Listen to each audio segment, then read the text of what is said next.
Hey, welcome everybody. This is episode 3, I guess, of the generators that we're going to be using. And in this particular video, I'm going to be going through the 5,000 watt diesel generator that I have. And I'm going to tell you what I like about it. So stick around and let's learn a little bit.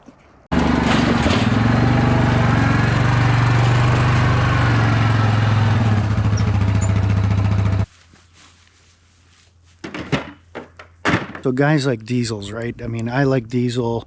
Guys just in general like diesel. And these are little single cylinder air cooled diesel engines that just perform year in, year out. They're built quite tough. And one of the key things about diesel actually is the fuel efficiency is unsurpassed. Like I had this particular generator at my previous home, and I've run that whole home in both with both a gas 7200 watt generator and this diesel generator as well. And I can tell you without an exaggeration, I would go through full 20 liters of fuel about every 10 to 12 hours on the gas powered generator, but the diesel would only eat up about 8 to 10 liters. So the fuel efficiency is just absolutely remarkable. The other thing that I like about diesel is there's you've seen in my previous videos that you have to run your generator out of fuel and all that stuff. The diesel, you don't actually run out of fuel. You just leave it in there. It doesn't tarnish. It doesn't gum up. It just stays lubricated, and it just does, And diesel, you can put some additives in diesel fuel as well. I've got my tank that is stabilized with that, and that fuel, believe it or not, be good for at least 15 years. And that's just because of over time, the fuel will layer itself. But quite frankly, I'd feel comfortable just stirring it up with a stick and getting it nice and mixed up again and dump it right into my truck, because diesel is just that much different than gasoline. So definitely some different things there. Diesel's not as volatile as gasoline is. Gasoline, it lights up right away, whereas diesel, you can throw a match on a puddle on the ground and it'll more than likely go out, as opposed to catching it on fire. So it's quite a bit safer to handle, whatnot. But the diesel generator itself, now the one that I have, it's not an inverter type. It needs to run flat out. It's running at 3,600 RPM, and it smokes a little bit right when it first starts up, until, just like all diesels, it's losing all its heat when it's running the motor, but it eventually warms up and everything gets nice and smooth and not smoky anymore.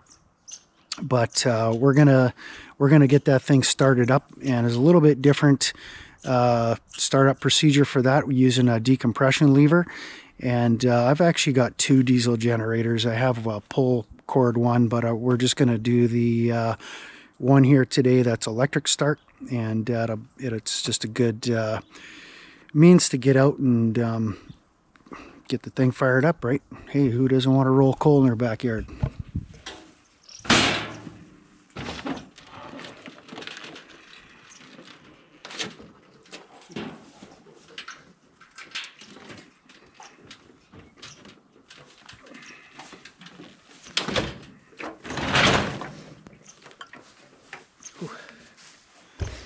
And did I mention that they're very heavy, these generators?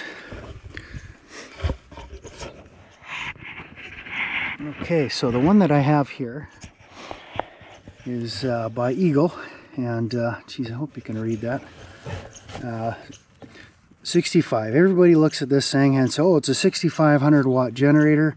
That is not true. But if you actually look up the specs on this particular generator, it might peak at 65, but it's actually a 5,000 watt generator. So on this particular model here, it's I've got the spring here just because the diesel vibrates so much that it wants to reduce its RPM, and I want to keep it up as far as I can. We've got a decompression lever here that will help us to start, and you know, it's got a proper fuel filter in here and whatnot. So let's give it a go. We're going to start cranking it over, and then we're going to release the decompression lever and get it to kick over.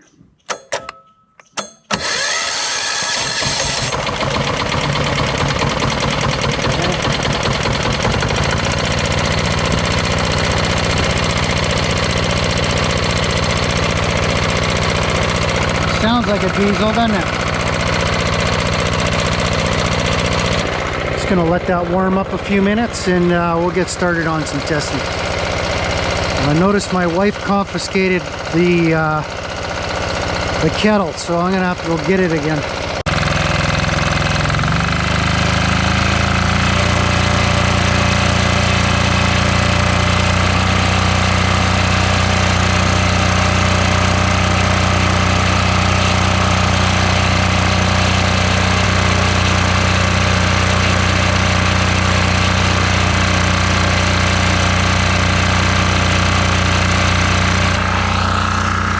My neighbors are gonna love me. So anyways, we're gonna start turning some appliances on, but you'll notice on the diesel engines, it's got so much torque that it's not actually going to slow it down.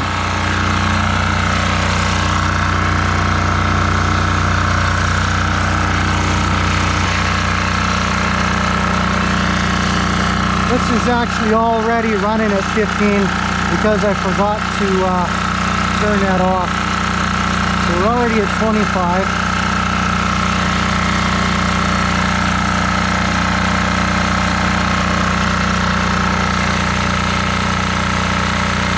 Not missing a beat. Okay, we stole the kettle back.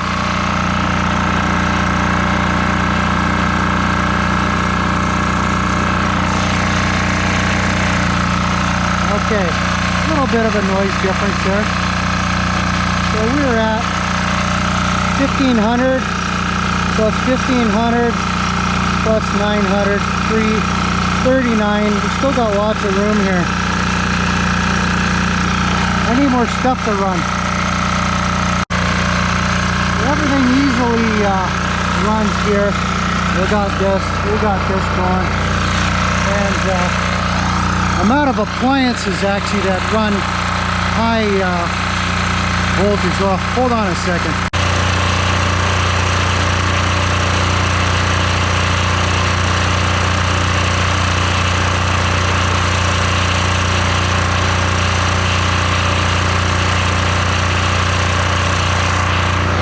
Okay, got the toaster oven. Let's see what I can do.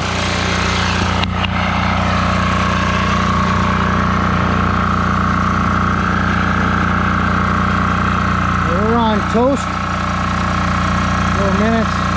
We'll turn the kettle back on. Kettle's on.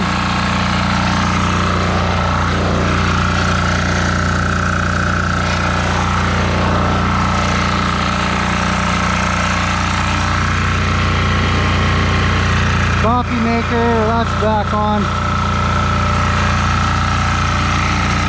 And the heater's on.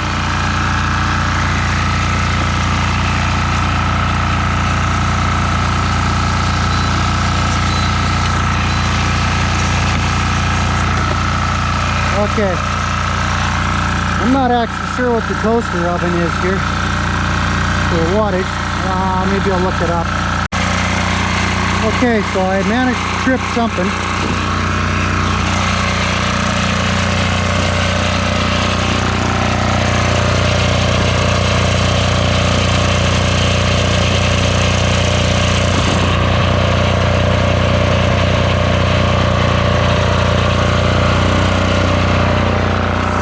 Okay, so the toaster oven or air fryer,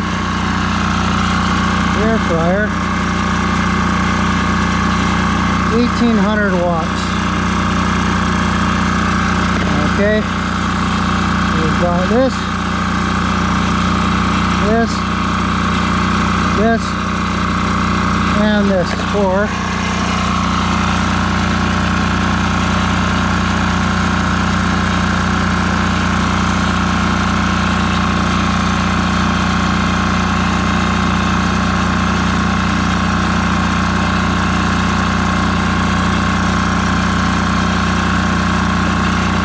$5,700 watts.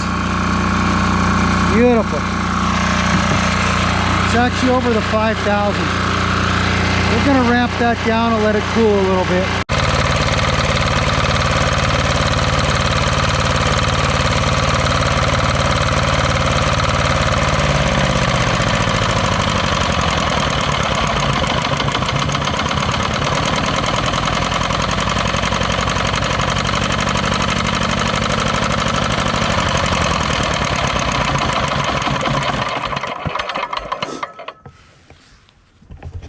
I should probably hear some cheers from my neighbors right about now, but they'll be wondering if I'm going to turn it on again. So, yeah. Okay, so 5,700 watts calculated on 5,000 watt generator. You notice that when we added another appliance, it didn't ramp up like before. It just the diesel motors have that torque capacity in it, so it doesn't really do much for stalling the engine. It's got plenty of power. It's just a matter of whether the circuitry, the breakers, and all that stuff is going to hold out. So we did actually end up tripping it once. So that was when we had all that load on there for a little bit, and but we were over like by 700 watts. So that's good. We managed to trip it out, and that's the whole purpose of it. But I hope that it can give you a better idea what you can actually run for appliances, how to calculate how much wattage you need when sizing a generator, which is the most important thing, and some of the considerations, right? You can get a home style generator that hooks into the natural gas, right? So and it can come on automatically. It's got a transfer switch. It just powers your house without having to look into it too much. You got diesel options, you've got gasoline options, you've got inverter types. The inverter type is supposed to be a little bit more what they call clean energy, or clean running, and that's simply because they ramp up and down in speed as the wattage requirements go up and down. So those are all good positive things, and it keeps things quieter a little bit as well. If you're not too concerned about the noise, quite frankly, I find it pretty hard to beat a diesel. Diesel, you can store it. You can, you'll always be able to find diesel around, even in an emergency. And maybe you can get a few gallons out of your truck, even if you didn't have any jerry cans or a tidy tank or anything like that.